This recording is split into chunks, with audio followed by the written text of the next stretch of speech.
What's poppin', you beautiful people in the internet? Today we're going to be doing a in-depth review on GIDLE's I Never Die album. It is the newest comeback from the South Korean female K-pop group from Cube Entertainment. After more than a year of break from their previous comeback, Hwa, they are back and more Western than ever. The most notable thing with this album from a first listen is that there's barely any electronic sound in here. It's very different from the normal K-pop comeback, which nowadays are 99% electronic based. In that regard, I think it's really cool that GIDLE and their team are trying to step out of the box. However, you're going to be hearing a lot of the same instruments throughout this album. For me, their sound variety for a majority of I Never Die felt pretty restricted to rock. We start off with their best take on the genre, in my opinion, Tomboy, one of their liveliest, most energetic, sassiest songs in the album. Production-wise, the way the song was structured really played off of GIDLE's strongest qualities. There was a juicy kick and snare, rhythmic riffs. Almost all of the melodies here went off of a 4x4 tempo. It was a very flow-centered beat, the type that would make you bob your head back and forth, where the guitars were very prominent and audible. I thought the vocals here were so hot. Their raps and singing were full of attitude, spunk, and confidence. Everyone was amazing. However, the easy standouts for me were Soyeon and Yuki. Yuki's low register I felt fit this song so well. Soyeon's sharp tone during her raps gave off that bad girl energy very effectively. Some people complain that she's in the spotlight a lot for GIDLE comebacks, but listening to this, I can't exactly say there isn't a good reason for that. Overall, by far one of my favorite songs in the album. If there was one song that I would pick from this album that represented their take on rock effectively, it would be this. The next song, Never Stop Me, was a bit weird. It had a completely different feel from Tomboy. Tomboy had a more sexy, mature sound. Never Stop Me in comparison was teenage girl punk rock. The production, I gotta say, was pretty conventional. A bare bones standard rock template. The guitars felt sterile, no real texture to them. It felt very neutered. It sounds something similar from stereotypical Western pop rock you hear on the radio. The vocals, I think, heavily carried the song. One great thing about GIDLE is that they always have plenty of personality throughout their performances.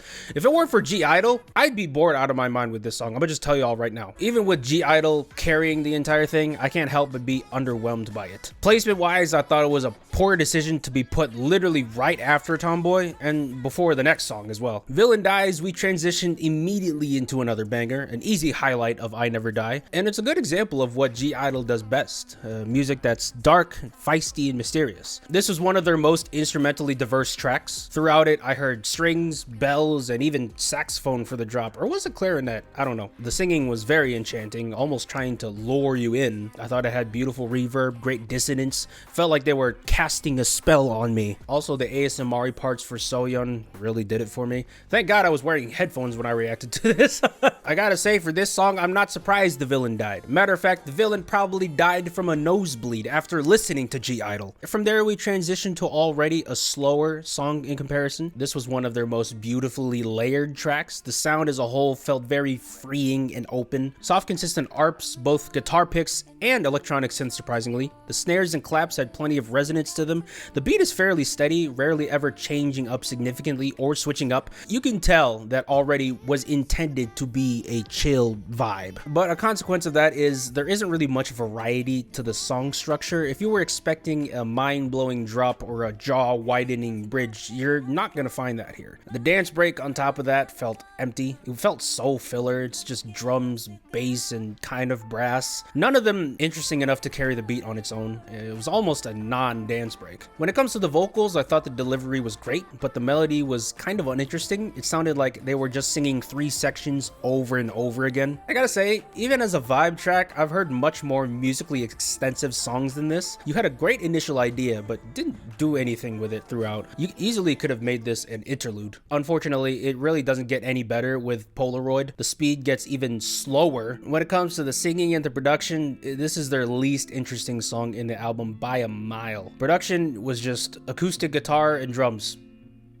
That's it. Vocals, this was their most mundane tune. Normally with ballads, it's a good opportunity to showcase your singing capabilities. To me, that's often the thing to keep me interested in ballads. But here, not one time did they ever leave their comfortable registers. It was the same problem as it was from Already, except this is a ballad, so it's so much worse.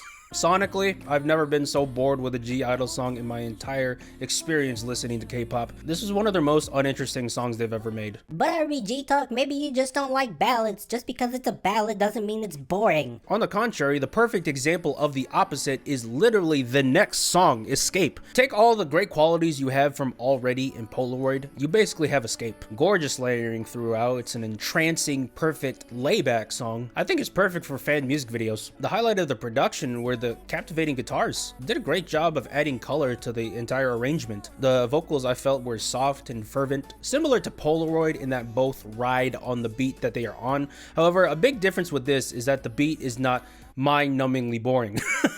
On top of that, Soyeon's rap in the middle adds a refreshing change to the ballad. It's not just singing the whole time as it was in Polaroid. Overall, I thought it was a stunning song and one of my favorites in the album. Then we get to Liar, where we return to the more rebel, emo, punk genre. My favorite part of the song was actually the production. Very prominent kick and bass. Y'all know I love my kick and bass. Anthem-like percussion with tons of reverb. Also, I wanted to note that 3-kick section at the end of the chorus. That was genius. Whoever came up with that, The guitars I felt were nice and powerful. They didn't sound as faint as they did with the other songs on here. In fact, every instrument, sound, and effects in here felt crisp and punchy. When it came to the singing, I thought with what they were given, they performed great. If there's one thing that GIDLE rarely lacks in, it's energy. There's really no major part here that I have a problem with. The only thing I'd say is the melody wasn't really that intriguing. The song, to me, would have been a great chance for GIDLE to do some belting, some Mariah Carey. And we know it's not a matter of skill, because they are definitely capable of doing that. It's just a shame to me because it felt like a missed opportunity.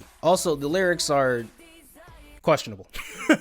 You keep calling me a liar. I don't feel any desire. We speed and drifting don't need no tires, so you can call me filthy liar. That made absolutely no sense. I don't know what the hell they were talking about right there. Now, overall, would this be something I would go back to? Not really. However, I do know this will be a great concert track. I imagine an epic finale with tons of confetti, fire, and ear-deafening fan screams.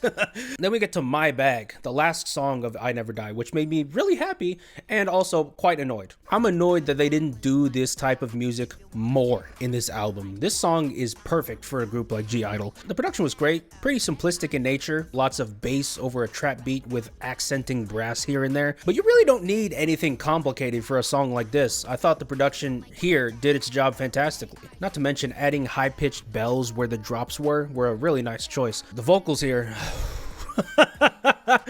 oh my god, they were so hot. If Soyeon wasn't a waifu idol at this point, she is now. Holy shit, she is sexy, bro. This is something I would have liked to have heard of more in her solo, not just in this album. I wish this was the title track. It would have been one of the hottest girl K-pop music videos in history. Can they still do a music video for this? Or even just a performance video? You hate to see it happen, ladies and gentlemen. Overall, I thought this album highlighted a lot of GIDLE's best qualities, the attitude, the dominating energy, being hot. I really appreciated the idea of them attempting rock. I think if there was any girl group besides Dreamcatcher who could pull it off, it would be GIDLE. And they did at times. However, the production and a lot of songs here didn't have as much color or uniqueness as GIDLE's older music, and a good portion of I Never Died felt flat to me. The album as a whole was way too inconsistent, shifting genres almost every other song, was barely cohesive, if at all. The track arrangement could have been a lot more organized in my opinion, and I thought it was just plain messy. I'm going to give this album a 5.5 out of 10. Thank you guys so much for watching. Let me know if you agree or disagree in the comments below. I will see y'all in the next video.